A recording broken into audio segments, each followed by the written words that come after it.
Smart academy Palemad online ക്ലാസ്സുകളിലേക്ക് എല്ലാ വിദ്യാർത്ഥികൾക്കും സ്വാഗതം. നിങ്ങൾക്ക് എല്ലാവർക്കും അറിയാം, നമ്മുടെ ഈ വർഷത്തെ പഠനം ഒരു അനിശ്ചിതത്വത്തിലേക്ക് നീങ്ങിക്കൊണ്ടിരിക്കുകയാണ്.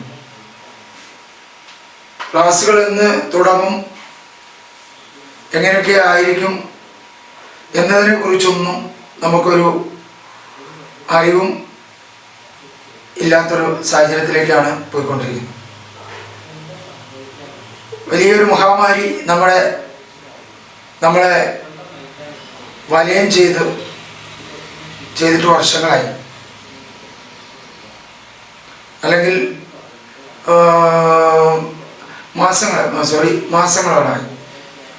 മാസങ്ങളോളമായിട്ട് ഒരു മഹാമാരി നമ്മളെ വലയം ചെയ്തുകൊണ്ടിരിക്കുകയാണ്. അപ്പോൾ പഠനം എന്നത് ശരിക്ക് അധ്യാപകൻ ക്ലാസ്സിൽ വന്ന് പഠിപ്പിക്കുക, കുട്ടികൾ മുന്നിലിരിക്കുക, ആ പഠനത്തിൻ്റെ അത്രയൊന്നും ഈ ഓൺലൈൻ ക്ലാസ്സുകളിലൂടെ നമുക്ക് കാര്യങ്ങൾ നേടിയെടുക്കാൻ കഴിയില്ല. എന്നാലും ഇപ്പം ഈ രീതിയിൽ നമുക്ക് മുന്നോട്ട് പോകാൻ പറ്റുള്ളൂ. അതുകൊണ്ട് ഇന്ന് നമ്മൾ ക്ലാസ് ആരംഭിക്കുകയാണ്. 9ാം ക്ലാസ്സിലേക്ക് പ്രവേശിച്ച മുഴുവൻ കുട്ടികൾക്കും ഒരു നല്ല അധ്യയന വർഷം ആശംസിച്ചുകൊണ്ട് നമ്മൾ ക്ലാസ്സുകൾ ഇന്നിവിടെ തുടക്കം കുറിക്കുകയാണ്. 9ാം ക്ലാസ്സിലെ പാഠപുസ്തകം കയ്യിലുള്ളവർ ഈ വീഡിയോ കണ്ട് നിങ്ങൾ ശരിക്ക് ഇയർഫോൺ വെച്ച് നിങ്ങളുടെ മൊബൈലിൽ അത് കേട്ട് കാര്യങ്ങൾ മനസ്സിലാക്കി പഠിക്കാൻ ശ്രമിക്കണം. ആദ്യത്തെ പാഠം എന്ന് പറയുന്നത് ഒരു കവിതയാണ്. കവിതയുടെ പേര് പുൽ ബനിധി മാം. പുൽ ബനിധി മാം. എഴുതിയ ആളുടെ പേര് നരേന്ദ്ര പുണ്ടരീക്. എഴുതിയ ആള് നരേന്ദ്ര പുണ്ടരീക്. प्रोक्ति कविता. ओके. पाठ का नाम पुल बनिधि माम. लेखक नरेंद्र पुंडरीक. प्रोक्ति कविता. ഇതാദ്യം പഠിച്ചു വെക്കണം. നമ്മളെ സംബന്ധിച്ച് ഭാഷാപരമായി നമ്മൾ വളരെ പിന്നിലാണ്, പ്രത്യേകിച്ച് ഹിന്ദി. എഴുതാനോ അറിയില്ല, വായിക്കാനോ അറിയില്ല, ഒന്നും അറിയില്ല. പക്ഷേ ഈ വർഷം പോലും നിങ്ങൾ ചെയ്യേണ്ട ഒരു കാര്യം, നിങ്ങളെ സംബന്ധിച്ച് പാഠപുസ്തകത്തിൽ നിന്ന് ഡയറി, കത്ത്, വാർത്താലാപ്, പട്കഥ, അതുപോലെ തന്നെ സാരാംശ്, കവിതയാണെങ്കിൽ സാരാംശ്, ആശയ് എന്നൊക്കെ പറഞ്ഞിട്ടൊക്കെയാണ് ചോദിക്കുക. ഇത് സ്വയം എഴുതാനുള്ള കഴിവ് നിങ്ങൾക്ക് വേണം, സ്വന്തം എഴുതി ഉണ്ടാക്കാനുള്ള കഴിവ്. മനസ്സിലായോ? സ്വന്തം നമുക്ക് ചെയ്യാൻ കഴിയണം. ആ കഴിവുള്ളവർക്ക് മാത്രമേ പരീക്ഷയ്ക്ക് നല്ല മാർക്ക് സ്കോർ ചെയ്യാൻ പറ്റൂ. അല്ലാത്തവർക്കൊന്നും കഴിയില്ല, വെറുതെയാണ്. അതുകൊണ്ട് പഠിക്കുന്നത് പഠനമാവണം, ഒരു തമാശ പഠനമാവരുത്. ഓക്കെ. അപ്പൊ നമ്മൾ പറഞ്ഞു, പാട്ട് കാ നാം പുൽ ബനിധി മാം. लेखक नरेंद्र पुंडरीक. प्रोक्ति कविता. ओके. पुल बनिधि माम. पुल എന്ന് പറഞ്ഞാൽ പുൽ ബനിധി മാം. മാം എന്ന് പറഞ്ഞാൽ അമ്മ, അല്ലേ? പുൽ എന്ന് പറഞ്ഞാലോ പുല്ലോ. അപ്പൊ അമ്മ ഒരു പുല്ലായിരുന്നു എന്നാണോ? അമ്മ പുല്ലായിരുന്നു എന്നാ? അല്ല. അപ്പൊ പുല്ലിന്റെ വാക്കെന്താ? തൃണ് എന്നാണ് പുല്ല്, അല്ലെ ഘാസ് എന്നൊക്കെയാണ്, അല്ലേ? പുല്ല് എന്നുള്ളത്. ഇവിടെ പുൽ ബനിധി മാം. പുൽ എന്ന് പറഞ്ഞാൽ പാലം എന്നർത്ഥം. ഓക്കെ, പാലം എന്നർത്ഥം. അപ്പൊ പുൽ ബനിധി മാം, മാം ഏക് പുൽ ബനിധി, അമ്മ ഒരു പാലമായിരുന്നു എന്നാണ്. ജീവിതത്തിൽ അമ്മ ഒരു പാലാണ്. എപ്പോഴെങ്കിലും അങ്ങനെ തോന്നിയിട്ടുണ്ടോ അമ്മ ഒരു പാലാണ്? ആർക്കെങ്കിലും തോന്നിയിട്ടുണ്ടോ? അമ്മ ആരാണെന്ന് നിങ്ങൾ മനസ്സിലാക്കിയിട്ടുണ്ടോ? അമ്മയുടെ മഹത്വത്തെ കുറിച്ച് നിങ്ങൾ മനസ്സിലാക്കിയിട്ടുണ്ടോ? അപ്പൊ നമുക്ക് ഈ പാഠഭാഗം നമ്മളെ ഓർമ്മിപ്പിക്കുന്നത് അമ്മയുടെ മഹത്വമാണ്. ഓരോ പാഠഭാഗവും നമ്മൾക്കും ഓരോ പാഠങ്ങളാണ്. ഇവിടെ അമ്മയുടെ മഹത്വത്തെ കുറിച്ചാണ്. അമ്മ ആരാണ്? എന്താണ് അമ്മ? അമ്മയുടെ മഹത്വം എന്ത്? അതിനെക്കുറിച്ചാണ് നമുക്ക് ഈ പാഠഭാഗം മുഴുവൻ. അപ്പൊ അതാണ് പുൽ ബനിധി മാം. പുൽ പാലം, ബനിധി ആയിരുന്നു എന്ന് പറയുമ്പോൾ അവിടെ ഗ്രാമർ കൂടി ശ്രദ്ധിക്കാനുണ്ട്. ആയിരുന്നു പൂർണ്ണ ഭൂതകാലമാണ്. പുൽ ബനിധി മാം, അമ്മയൊരു പാലമായിരുന്നു എന്നാണ് അല്ലേ? അമ്മ ഒരു പാലായിരുന്നു എന്ന് പറഞ്ഞാൽ ഒരു പാലം പോലെ ഇങ്ങനെ നീണ്ട് നിവർന്ന് ഇങ്ങനെ കിടക്കുക എന്നാണോ? അല്ല, പിന്നെന്താ? പാലമാണ് അമ്മ. ഒരു പാലത്തിന്റെ ഉദ്ദേശം എന്താ? നമ്മൾ പാലം ഉണ്ടാക്കുന്നത് എന്തിനാണ്? എന്തിനാണ് പാലം? ഒരു പുഴയ്ക്ക് കുറുകെ നമ്മൾ പാലം ഉണ്ടാക്കുന്നത് അല്ലേ? ഒരു പുഴയ്ക്ക് കുറുകെ പാലം ഉണ്ടാക്കുമല്ലോ. എന്തിനാണ് പാലം? പാലം കൊണ്ട് ഉദ്ദേശിക്കുന്നത് എന്താ? എന്താണ് പറയൂ? അതാണ്, അതായത് രണ്ട് കരകളെ നമ്മൾ കൂട്ടി യോജിപ്പിക്കുകയാണ്. രണ്ട് കരകളെ കൂട്ടി യോജിപ്പിക്കലാണ് ആരുടെ ജോലി? ഒരു പാലത്തിന്റെ ജോലി, അല്ലെ? പാലം കൊണ്ട് ഉദ്ദേശിക്കുന്ന അതാ. അപ്പൊ ഇവിടെ പുൽ ബനിധി മാം, അമ്മയൊരു പാലമായിരുന്നു എന്ന് പറഞ്ഞാൽ അമ്മ രണ്ട് കരകളെ ഇവിടെ കൂട്ടി യോജിപ്പിക്കുക എന്ന് പറഞ്ഞാൽ മക്കളെ തമ്മിൽ യോജിപ്പിച്ചു കൊണ്ടുപോകുന്നത് ആരാണ്? അമ്മയാണ്. മനസ്സിലായോ? ഇപ്പൊ രണ്ട് മക്കളാണെന്ന് വിചാരിക്കുക. ആ രണ്ട് മക്കളെയും ഒരേപോലെ പ്രശ്നങ്ങളൊന്നുമില്ലാതെ യോജിപ്പിച്ച് അവർക്കിടയിൽ ഒരു പാലം പോലെ അമ്മ അങ്ങനെ കിടക്കുക, നിൽക്കുക. അപ്പോ ആ മകൻ ഇങ്ങോട്ട് വരാം, ഈ മകൻ അങ്ങോട്ടും പോവാം. മനസ്സിലായോ? അപ്പൊ ഒരു പ്രശ്നമില്ലാതെ മക്കളെ തമ്മിൽ യോജിപ്പിച്ചു കൊണ്ടുപോകുന്നത് ആരാണ്? അമ്മയാണ്. ആ അമ്മയുടെ മഹത്വമാണ് പുൽ ബനിധി മാം എന്ന പാഠത്തിലൂടെ ലേഖകൻ നമ്മുടെ മുന്നിൽ വരച്ച് കാണിക്കുന്നു. മനസ്സിലായോ? പാഠം പുൽ ബനിധി മാം. പുൽ പാലം, ബനിധി ആയിരുന്നു, മാം മാം പുൽ ബനിധി. അങ്ങനെ ആവില്ല, ശരിക്കും പറയുന്നു. മനസ്സിലായോ? മാം പുൽ ബനിധി, അമ്മ പാലമായിരുന്നു. ओके,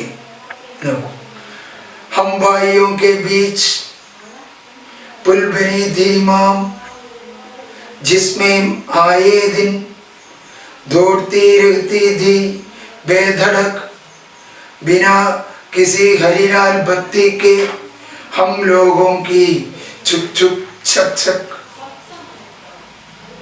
उन लोगों का हम भाइयों के बीच पुल बनी थी माम, जिसमें आए दिन दौड़ती रहती थी बेधड़क, बिना किसी हरीलाल बत्ती के हम लोगों की छुप छुप छक छक, छुप छुप छक छक, छुप छुप छक छक, छुप छुप छक छक. എന്താണ് छुप छुप छक छक, छुप छुप छक छक? എന്താണ്? തീവണ്ടി, ട്രെയിൻ. അതെ, അത് നോക്കൂ. ഹം ഭായിയും കെ ബീച്ച്. ഹം എന്താ അർത്ഥം? ഹമ്മിന്റെ ഒക്കെ അർത്ഥം അറിയണം. ഇവിടെയുള്ള പ്രത്യേകത ഒരു കാര്യം എന്താ? ചില വാക്കുകൾ മാത്രമേ നിങ്ങൾക്ക് അറിയത്തുള്ളൂ.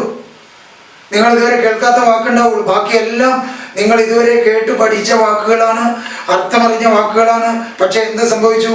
ഓരോ ക്ലാസ്സിലും പഠിക്കേണ്ട പോലെ കാര്യങ്ങൾ കൃത്യമായി മനസ്സിലാക്കാതെ കയറുമെന്ന് അതാ പ്രശ്നം. അത് നിങ്ങളുടെ കുഴപ്പമല്ല. നിങ്ങളെ മാത്രം കുറ്റം പറഞ്ഞിട്ട് കാര്യമില്ല. പക്ഷേ ഇപ്പൊ നിങ്ങൾ ഇത് ശ്രദ്ധിക്കണം. എന്താ? ഹം ഭായിയോं के बीच, ഹം നമ്മൾ, അല്ലേ? ഞങ്ങൾ, ഭായിയോं കെ ബീച്ച്, ഭായി സഹോദരൻ, ബീച്ച് ഇടയിൽ, ഹം ഭായിയോं കെ ബീച്ച്. അപ്പൊ എന്താർത്ഥം? ഞങ്ങൾ സഹോദരങ്ങൾക്കിടയിൽ എന്നാണ്. ഹം ഭായിയോं കെ ബീച്ച് പുൽ ബനി ധീമാ. എന്താർത്ഥം? അതിനർത്ഥം എന്താ? ഹം ഭായിയോं കെ ബീച്ച് പുൽ ബനി ധീമാ എന്താണ്? ഹം ഭായിയോं കെ ബീച്ച് ഞങ്ങൾ സഹോദരന്മാർക്കിടയിൽ പുൽ ബനി ധീമാ, പുൽ പാലമായിരുന്നു അമ്മ. മനസ്സിലായോ?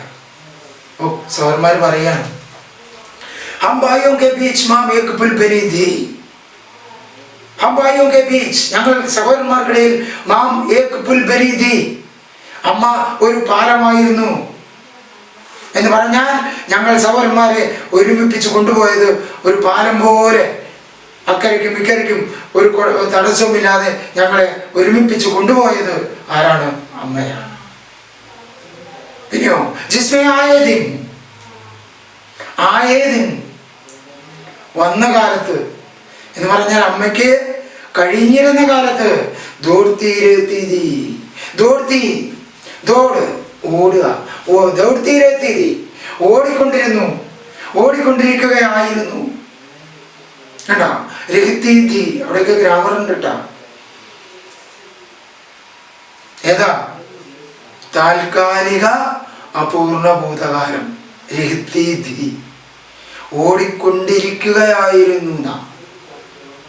മനസ്സിലായോ? അപ്പോ ജിസ്മേ ആയതിൻ, അതില് അമ്മയ്ക്ക് കഴിഞ്ഞിരുന്ന സമയത്ത്, അമ്മയുടെ നല്ലപ്പം കാലം എന്നറിയില്ല നമ്മള്.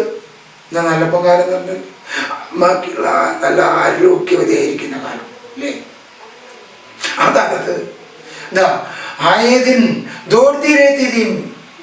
ദോർത്തിയിലെത്തി ഓടിക്കൊണ്ടിരിക്കുകയായിരുന്നു. എങ്ങനെ? ബേധടക്, ഒരു തടസ്സവുമില്ലാതെ, നോൺ സ്റ്റോപ്പ് ആയിട്ട്, എവിടെയും ഒരു സ്റ്റോപ്പും ഇല്ലാതെ. എങ്ങനെ അതിന് ഒരു കാര്യത്തോട് ഭൂമിക്കാണ് ഇവിടെ. എങ്ങനെ അമ്മ ഓടിക്കൊണ്ടിരുന്നത്? ബിനാ കിസി ഹരിലാൽ ബത്തിക്ക്, ബിനാ കൂടാതെ, കിസി ഹരിലാൽ ബത്തി പച്ചയും ചുവപ്പും, ഹരി പച്ച, ലാൽ ചുവപ്പ്, പച്ചയും ചുവപ്പും, ബത്തിക്ക് ബിനാ പച്ചയും ചുവപ്പും ലൈറ്റില്ലാതെ. പച്ച എന്തിൻ്റെ അടയാളമാണ്? പോവാനുള്ളത്, സ്റ്റാർട്ടിനുള്ളത്. ചുവപ്പോ നിർത്താനുള്ളത്. ഇത് എവിടെയുള്ളത്? റെയിൽവേ സ്റ്റേഷനിൽ അല്ലേ? അപ്പൊ ചുവപ്പ് കത്തിയാൽ ട്രെയിൻ നിൽക്കും, പച്ച കത്തിയാലോ ട്രെയിൻ പോവും. എന്നാൽ ഈ ട്രെയിനിന്റെ പ്രത്യേകത എന്താ? ഏത് ട്രെയിന്? അമ്മയാകുന്ന ട്രെയിൻ അല്ലേ? അമ്മയാകുന്ന ട്രെയിൻ എന്താ ചെയ്യുക? ബേധടക്കാണ്, ഒരു തടസ്സവുമില്ലാതെ. ബിനാ കിസി ഹരിലാൽ ബത്തിക്ക്, പച്ചയും ചുവപ്പും ലൈറ്റില്ലാത്ത ഒരു ഹം ലോഗോं की, ഞങ്ങൾക്ക് ഇടയിലൂടെ ചുക് ചുക് ചക് ചക്. എങ്ങനെ? ഒരു തീവണ്ടിയെ പോലെ, ഒരു പച്ചയും ചുവപ്പും ലൈറ്റില്ലാതെ ഓടിക്കൊണ്ടിരിക്കുന്ന, നോൺ സ്റ്റോപ്പായി ഓടിക്കൊണ്ടിരിക്കുന്ന ഒരു ട്രെയിൻ പോലെ അമ്മയും ഞങ്ങൾ സഹോദരന്മാർക്കിടയിലൂടെ ഒരു തടസ്സവുമില്ലാതെ അങ്ങനെ ഓടിക്കൊണ്ടിരിക്കുകയായിരുന്നു. ഓടിയോ? ക്ലിയറായോ? അപ്പൊ എന്താണ് പറഞ്ഞത്? എങ്ങനെ? ബിനാ കിസി ഹരിലാൽ ബത്തിക്ക്, കിസി ഹരിലാൽ ബത്തിക്ക് ബിനാ, ഏതെങ്കിലും പച്ചയോ ചുവപ്പോ ലൈറ്റില്ലാതെ ഓടിക്കൊണ്ടിരിക്കുന്ന റെയിൽഗാഡിക്ക് സമാൻ, ഒരു റെയിൽഗാഡിയെ പോലെ, ചുക് ചുക് ചക് ചക്, ഒരു റെയിൽഗാഡിയെ പോലെ, ഒരു ട്രെയിനിനെ പോലെ, ഒരു തീവണ്ടിയെ പോലെ ഞങ്ങളുടെ ഇടയിലൂടെ ഒരു തടസ്സവുമില്ലാതെ അങ്ങനെ ഓടിക്കൊണ്ടിരിക്കുകയായിരുന്നു ഒരു കാലത്ത് അമ്മ. എപ്പോ? അമ്മ നല്ല ആരോഗ്യവതിയായിരിക്കുന്ന സമയത്ത്, നല്ല ആരോഗ്യവതിയായിരിക്കുന്ന സമയത്ത്, നല്ല സ്ട്രോങ് ആയിരിക്കുന്ന സമയത്ത്. മനസ്സിലായോ? അപ്പോ ആദ്യത്തെ 6 വരിയാണിപ്പോ നമ്മൾ പറഞ്ഞത്. ഒന്നുകൂടെ നോക്കുക. ഇനി എന്ത് വേണം? ഇനി സാറ് വായിക്കുകയാണ് വിചാരിക്കും. ഇപ്പോൾ നമ്മളെല്ലാവരും കൂടിയാണ് അർത്ഥം പറഞ്ഞത്, നിങ്ങളും ഞാനും കൂടിയാണ് പറഞ്ഞു. സാറിൻ്റെ ക്ലാസ്സിൻ്റെ പ്രത്യേകതയുണ്ട്, എന്താണെന്ന് അറിയൂ. എല്ലാ സാറുമാരും പോലെയല്ല. സാറ് വായിച്ച് സാറിന് അർത്ഥം പറഞ്ഞു തരും എന്ന് വിചാരിച്ച് ഒരു കുട്ടിയും സാറിൻ്റെ ക്ലാസ്സിൽ ഇരിക്കാൻ പാടില്ല. ഞാൻ നേരത്തെ പറഞ്ഞു, ഇതൊന്നും നിങ്ങളെ സംബന്ധിച്ച് പുതിയ വാക്കല്ല, നിങ്ങൾ കേട്ട് പഴകിയ വാക്കാണ്, അർത്ഥമറിഞ്ഞ വാക്കാണ്. പക്ഷെ പഠിക്കേണ്ട പോലെ അവിടെ പഠിക്കാതെ വന്നതാണ് നിങ്ങളുടെ കുഴപ്പം. എന്നാൽ ഇനി ഇവിടുന്ന് അങ്ങോട്ട് പഠിപ്പിക്കുന്ന കാര്യങ്ങൾ, വാക്കുകൾ കൃത്യമായി ഓർമ്മയുണ്ടാവണം, അർത്ഥം കൃത്യമായി മനസ്സിലാവണം, ആശയം മനസ്സിലാവണം, എല്ലാം കൃത്യമായി മനസ്സിലാക്കിയിട്ട് വേണം മുന്നോട്ട് പോകാൻ. അപ്പൊ സാറ് വായിക്കുക, നിങ്ങൾ അർത്ഥം പറയാ. ഇതാണ് സാറിന്റെ ക്ലാസ്സിന്റെ പരിപാടി. സാർ ഒരിക്കലും അർത്ഥം പറഞ്ഞു കൊടുക്കാറില്ല, ബോർഡിൽ എഴുതി കൊടുക്കാറില്ല. മനസ്സിലായോ? അതുകൊണ്ട് തന്നെയാണ് സാറിന്റെ ക്ലാസ്സിലെ കുട്ടികളെല്ലാം ആനുവൽ എക്സാമിന് സാറ് പ്രതീക്ഷിക്കുന്ന പോലെ ഒരു A+, B+ ഒക്കെ വാങ്ങി തന്ന് സാറിനെ സന്തോഷിപ്പിക്കുന്നത്. അതുപോലെ സ്ഥാപന മേധാവികളെ സന്തോഷിപ്പിക്കുന്നത് ഒക്കെയാണല്ലോ. അപ്പോൾ ബിനാ കിസി ഹരിലാൽ ബത്തിക്ക് അല്ലേ, ഒരു ചുവപ്പും പച്ചയും ലൈറ്റില്ലാതെ ഓടിക്കൊണ്ടിരിക്കുന്ന, അല്ലെങ്കിൽ അതൊന്നും ശ്രദ്ധിക്കാതെ ഒരു നോൺ സ്റ്റോപ്പായി ഓടിക്കൊണ്ടിരിക്കുന്ന ഒരു ട്രെയിൻ പോലെ ഞങ്ങളുടെ ഇടയിലൂടെയും അമ്മ ഒരു ട്രെയിൻ പോലെ നോൺ സ്റ്റോപ്പായിട്ട് അങ്ങനെ ഓടിക്കൊണ്ടിരിക്കുക എന്നാണ്. അപ്പൊ നോക്കൂ, ഹംബായിയോ കെ ബീച്ച്. ഇനി സാറ് ഇങ്ങനെ വായിക്കുമ്പോൾ നിങ്ങൾ അർത്ഥം പറയണം. സാറിങ്ങനെ വായിക്കും, ഹംബായിയോ കെ ബീച്ച്. അപ്പൊ നിങ്ങൾ എന്താ പറയാ? ഞങ്ങൾ സഹോദരന്മാർക്കിടയിൽ പുൽബനി ദിമാം, അമ്മ ഒരു പാലമായിരുന്നു. ജിസ്മയായതിൻ, അവർക്ക് കഴിഞ്ഞിരുന്ന സമയത്ത്, വന്ന സമയത്ത്, ആയിരുന്ന സമയത്ത്, ഒരു തടസ്സവുമില്ലാതെ ഓടിക്കൊണ്ടിരിക്കുകയായിരുന്നു. എങ്ങനെ? ബിനാ കിസി ഹരിലാൽ ബത്തിക്ക്, പച്ചയും ചുവപ്പും ലൈറ്റില്ലാതെ ഓടിക്കൊണ്ടിരിക്കുന്ന ഒരു റെയിൽ ഗാഡിക്ക് സമാൻ, ഒരു ട്രെയിൻ പോലെ ഹംബായിയോ കെ ബീച്ച്, ഞങ്ങൾക്കിടയിലൂടെ. ക്ലിയറായോ? ഓക്കെ, ഇനി അടുത്ത സ്റ്റെപ്പിലേക്ക് പോവാം. അപ്പോൾ ഞാൻ നേരത്തെ പറഞ്ഞ സാർ പറഞ്ഞ പോലെ സാർ വായിക്കും, നിങ്ങൾ അർത്ഥം പറയും. മനസ്സിലായല്ലോ? അങ്ങനെ നിങ്ങൾക്ക് അർത്ഥം പറയാൻ കഴിയുമ്പോഴാണ് ആ പാഠം നിങ്ങൾ മനസ്സിലാക്കി എന്ന് പറയാൻ പറ്റും. അപ്പോൾ വീട്ടിൽ പോയി ജസ്റ്റ് വായിച്ചാൽ മതി, ആ ആശയം നിങ്ങളുടെ മനസ്സിൽ എപ്പോഴും ഉണ്ടാവും. ആ ആശയം വെച്ചുകൊണ്ട് തന്നെ നിങ്ങൾക്ക് ഭാഷയും കൂടി കൃത്യമായി അറിയാമെങ്കിൽ ഒരു സംശയമില്ല, ഏത് ചോദ്യങ്ങൾക്കും നിങ്ങൾക്ക് കൃത്യമായി ഉത്തരവ് എഴുതാം. മനസ്സിലായോ? ഇനി पिता के बाद हम भाइयों के बीच पुल बनी धीमा, अचानक नगीन टूटी, धीरे धीरे टूटती रही। हम देखते रहे और मानते रहे कि बूटी रही। पिता के बाद हम भाइयों के बीच पुल बनी धीमा, अचानक नगीन टूटी, धीरे धीरे टूटती रही। हम देखते रहे और मानते रहे कि बूठा रही है माम. അത്രയും നോക്കാം. എത്ര വരിയുണ്ട്? 8 വരി. ഇനി അതിൻ്റെ അർത്ഥം പറയണം. അപ്പോൾ ആദ്യത്തെ 6 വരിയുടെ അർത്ഥം മനസ്സിലായി, പഠിച്ചു. ഓക്കെ. പിതാക്കെ ബാധ്, ഇതിൽ ഏത് വാക്കിൻ്റെ അർത്ഥം നിങ്ങൾക്ക് അറിയാത്തൊന്ന് പറയും. പിത എന്ന് പറഞ്ഞാൽ എന്താ? അച്ഛൻ. ആ പിത എന്ന് എഴുതുമ്പോഴും ശ്രദ്ധിക്കാറുണ്ട് എഴുതുന്നിടത്ത്. അവിടെ നോക്കൂ, ചിഹ്നം പിത എന്ന് പറയുമ്പോൾ പിയുടെ വള്ളി വരുന്നത് ഇടതുവശമാണ്. അഥവാ നിങ്ങൾ എഴുതുമ്പോൾ ശ്രദ്ധിക്കാതെ വലതുവശത്ത് പോയാൽ അർത്ഥം മാറിയില്ലേ? പീത്ത എന്ന് വരും. പീത്ത എന്ന് പറഞ്ഞാൽ എന്താ? കുടിച്ചു എന്നാ, അല്ല കുടിക്കുന്നു എന്നാ. കുടിക്കുന്നു എന്നാ പീത്ത, കുടിക്കുന്നു. അപ്പൊ അച്ഛന് ശേഷം എന്നുള്ളത് കുടിക്കുന്നതിന് ശേഷം എന്നാവും.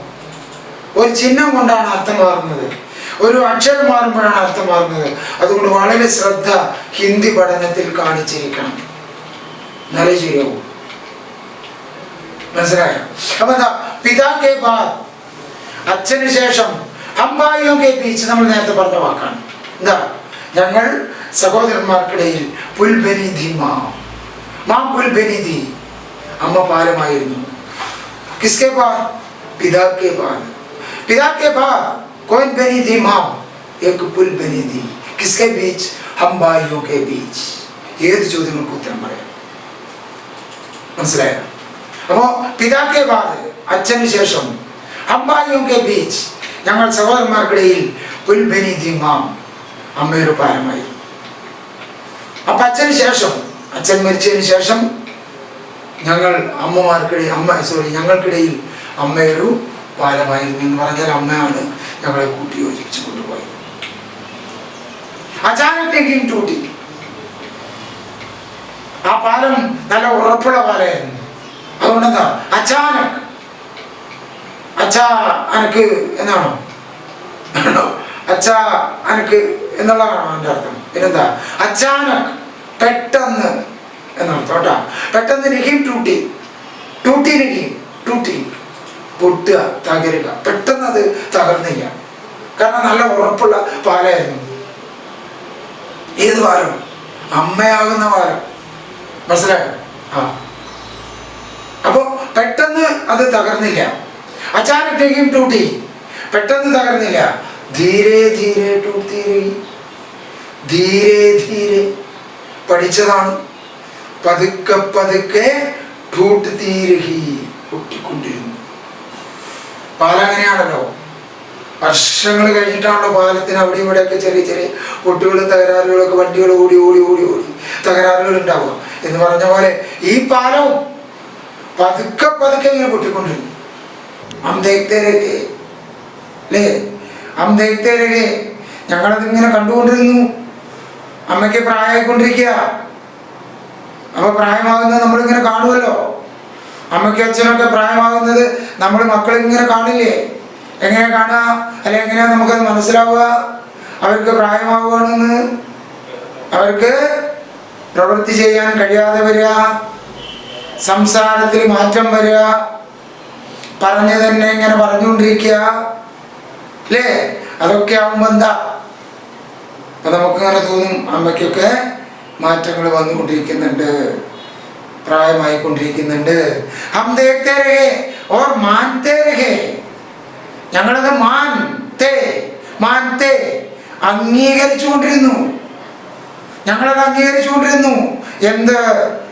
ബൂട്ടി രഹി ഹേ മാം കി എന്തെന്നാൽ, മാൻതേ രഹേ കി അംഗീകരിച്ചുകൊണ്ടിരുന്നു. കി എന്തെന്നാൽ ബൂട്ടി രഹി ഹേ മാം, സോറി ബൂഠാ രഹി ഹേ മാം. അമ്മ ആരായിക്കൊണ്ടിരിക്കുകയാണ്? വൃദ്ധയായിക്കൊണ്ടിരിക്കുകയാണ്. അമ്മയ്ക്ക് പ്രായമായിക്കൊണ്ടിരിക്കുകയാണ്. അത് ഞങ്ങൾ ഇങ്ങനെ അംഗീകരിച്ചു കൊണ്ടിരുന്നു, ഞങ്ങളത് കണ്ടുകൊണ്ടിരുന്നു. കണ്ടോ? അപ്പൊ അമ്മയ്ക്ക് അച്ഛനൊക്കെ, അല്ലെ അമ്മയ്ക്ക് അച്ഛന് ശേഷം ആര്? അമ്മ, അല്ലേ? ആ അമ്മയ്ക്ക് എന്താ? പ്രായമായിക്കൊണ്ടിരിക്കുകയായിരുന്നു. മനസ്സിലായോ? അത് ഞങ്ങൾ ഇങ്ങനെ കണ്ടുകൊണ്ടിരുന്നു. അപ്പൊ അതാണ് പറഞ്ഞത്. എന്താ? ധീരെ ധീരെ ടൂട്ടി രഹി, പതുക്കെ പതുക്കെ പൊട്ടിക്കൊണ്ടിരുന്നു, തകർന്നുകൊണ്ടിരുന്നു. ഹം ദേഖ്തേ രഹേ, ഞങ്ങളത് കണ്ടുകൊണ്ടിരുന്നു. മാൻതേ രഹേ ഓർ മാൻതേ രഹേ, അംഗീകരിച്ചു കൊണ്ടിരുന്നു. കി എന്തെന്നാൽ ബൂഠാ രഹി ഹേ മാം, അമ്മയ്ക്ക് പ്രായമായിക്കൊണ്ടിരിക്കുകയാണ്, വൃദ്ധയായിക്കൊണ്ടിരിക്കുകയായിരുന്നു അമ്മ. അമ്മ പ്രായമായിക്കൊണ്ടിരിക്കുകയാണ്, വയസ്സായിക്കൊണ്ടിരിക്കുകയാണ്. മനസ്സിലായോ?